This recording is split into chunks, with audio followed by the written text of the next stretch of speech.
Hello दोस्तों। हमारे भारत में ऐसे सैकड़ों प्राचीन भव्य मंदिर मौजूद हैं जो अपनी विशाल स्ट्रक्चर और खूबसूरती से आज की मॉडर्न इंजीनियरिंग और साइंस को भी हैरान करके रख देते हैं। और उन्हीं में से एक है कोणार्क का सूर्य मंदिर, जिसे भारत के सबसे रहस्यमय मंदिरों में शुमार किया जाता है। दरअसल इस मंदिर से जुड़े ऐसे कई रहस्य हैं जिनका जवाब आज खोज पाना बहुत ही मुश्किल है। बताया जाता है कि उस समय इस मंदिर के शीर्ष पर एक स्पेशल किस्म का विशालकार चुम्बक लगी रहती थी, जिससे मंदिर में मौजूद सूर्यदेव की मूर्ति हर समय हवा में लटकी रहती थी। ऐसे में सवाल उठता है कि आज से सैकड़ों साल पहले इस मंदिर में आखिर किस तरह से बनाया गया होगा, और क्या वजह है कि इस मंदिर का मेन गेट 118 सालों से बंद पड़ा हुआ है। इस मंदिर के बारे में इसी तरह की रहस्यमयी बातों को इस वीडियो में बताने वाले हैं। तो चलिए जल्दी से इस वीडियो को शुरू करते हैं। दोस्तों, कोणार्क मंदिर भारत के उड़ीसा राज्य के पुरी शहर से 35 किलोमीटर दूर कोणार्क नाम के एक टाउन पे स्थित है। बताया जाता है कि इस मंदिर को पूर्वी गंगवंश के राजा नरसिंहदेव प्रथम द्वारा सन 1250 के आसपास बनवाया गया था। राजा नरसिंहदेव प्रथम ने यह मंदिर भगवान सूर्यदेव को समर्पित करके बनवाया था, जिसमें सूर्य देवता की विशाल और भव्य मूर्ति स्थापित की गई थी। इस मंदिर की संरचना थी सूर्यदेव की रथ की तरह। दरअसल हिंदू धर्म में सूर्यदेव को पूरे ब्रह्मांड का जीवन का स्रोत कहा जाता है और माना जाता है कि सूर्यदेव आकाश में एक रथ पर सवार होकर यात्रा करते हैं, जिसके साथ बेहद ताकतवर घोड़े उन्हें खींचते हैं। इसे काल्पनिक रथ के इंस्पायर होकर इस मंदिर का डिज़ाइन किया गया था, जिसमें 12 जोड़ी पहिए लगाए गए थे और आगे की तरफ घोड़े लगाए गए थे। जैसे दिखने में ऐसा लगता है कि ये घोड़े मानो मंदिर को आगे खींच के ले जा रहे हों। मंदिर के दोनों तरफ बने पहिए सुंदर होने के साथ साथ प्राचीन भारतीय इंजीनियरिंग का एक बेहतरीन नमूना है। दरअसल ये पहिए साल के 12 महीने को दर्शाती है और पहियों की मदद से समय का सही अंदाज़ा लगाया जा सकता है।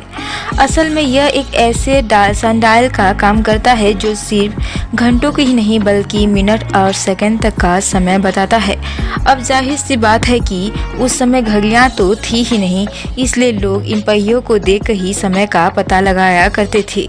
इसके अलावा इस मंदिर के रूप भी इस तरह से थी कि सुबह की पहली किरण मंदिर के प्रवेश द्वार पर पड़ती थी, जो दिखने में वाकई एक अद्भुत दृश्य नजर आता है। इस मंदिर की दीवारों पर नक्काशी से इस मूर्तिकला का बेहतरीन काम देखने को मिलता है और यहाँ बनाए गए हर एक स्ट्रक्चर का अपना ही एक अलग मीनिंग है। जैसे ये स्ट्रक्चर को आप देख लीजिए, जिसमें ऊपर की तरफ शेर और नीचे हाथी। स्टैच्यू के बारे में एक्सपर्ट्स का कहना है कि जो ऊपर की तरफ शेर बना हुआ है वो इंसान की अहंकार को दर्शाता है और नीचे जो हाथी है वो इंसान की इमोशन को। तो इस तरह की इस मूर्ति का मीनिंग निकलता है कि इंसान अपने अहंकार के वजह से बनी इमोशन में कैद होकर जिंदगी भर फंसा रह जाता है। यानी अपने अहंकार पर काबू पाकर ही कोई मनुष्य सही मायने में इंसान बन सकता है। दोस्तों, ऐसी बहुत सी चीज़ें हैं जो मंदिर को इतना ज़्यादा खास और रहस्यमय बनाती है। इनमें से सबसे ज़्यादा फेमस वह विशालकाय चुम्बक है जो कभी मंदिर के शीर्ष पर लगी रहती थी। हालांकि यह बात ऐतिहासिक रूप से आज तक साबित नहीं हो पाया है, लेकिन फिर भी बहुत से एक्सपर्ट्स ये मानते हैं कि मंदिर के अंदर 152 टन वजन का पत्थर लाया गया, जो कि एक प्राकृतिक चुंबक के रूप में जाना जाता है।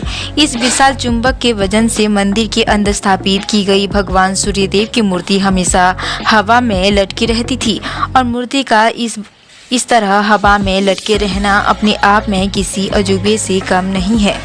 अब इस चुंबक के साथ क्या हुआ और आज के समय में कहाँ गया, इस बात पर अलग अलग लोग अलग अलग कहानियाँ बनाते हैं, जिसमें सबसे फेमस है कि शुरुआती समय में मंदिर समुद्र के किनारे हुआ करता था, लेकिन समय के साथ धीरे धीरे समंदर का पानी कम होता गया और यह मंदिर समुद्र से कई किलोमीटर दूर हो गया।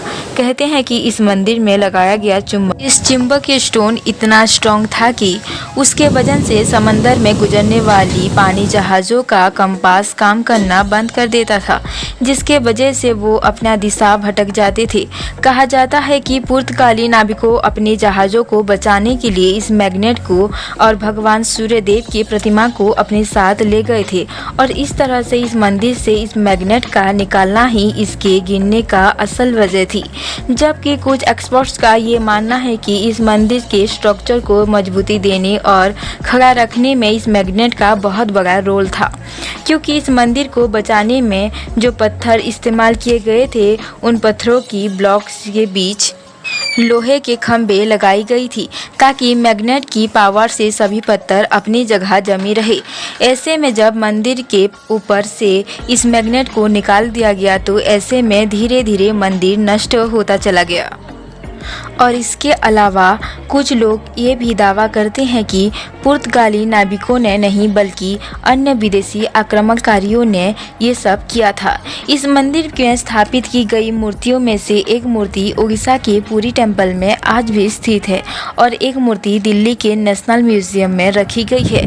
हालांकि इनमें से कोई भी बात ऐतिहासिक रूप से साबित नहीं है। दोस्तों, इस बात में कोई शक नहीं है कि कोणार्क मंदिर बेहद ही अद्भुत और सुंदर नजर आता है, लेकिन मंदिर का जो हिस्सा आप देखते हैं वो पूरा मंदिर नहीं है। ये टोटल 3 मंडप हुआ करते थे, बाकी 2 नष्ट हो गए। इस मंदिर के नष्ट होने के पीछे बताया जाता है कि आक्रमणकारी द्वारा किए गए हमलों में ये नष्ट हो गया था। तो कुछ एक्सपर्ट्स का ये मानना है कि ये मंदिर कभी बना ही नहीं था। अब इनमें से कौन सी बात सच है, कौन सी बात गलत, ये कह पाना बेहद ही मुश्किल है।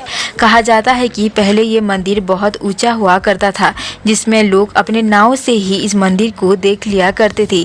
इसके अलावा ये भी स्टोरी है कि प्राचीन समय में कोणार्क एक फेमस सी टाउन हुआ करता था, लेकिन 16वीं शताब्दी में जब सूर्यदेव की मूर्ति को मंदिर से हटा दिया गया तो यहाँ पूजा होना बंद हो गया, जिसके चलते यहाँ यात्रियों का आना जाना भी बंद हो गया और धीरे धीरे ये जगह जंगल में तब्दील हो गया। कई सदियों बाद जब इस मंदिर को खोजा गया तो ये पूरी तरह से नष्ट हो चुका था। सच में कोणार्क मंदिर दिखने में जितना खूबसूरत है उतना ही रहस्य से भरा हुआ है। तो दोस्तों, आज के लिए वीडियो इतना ही। अगर आपको वीडियो पसंद आया है तो लाइक करें, शेयर करें, चैनल को सब्सक्राइब कर दिए। धन्यवाद।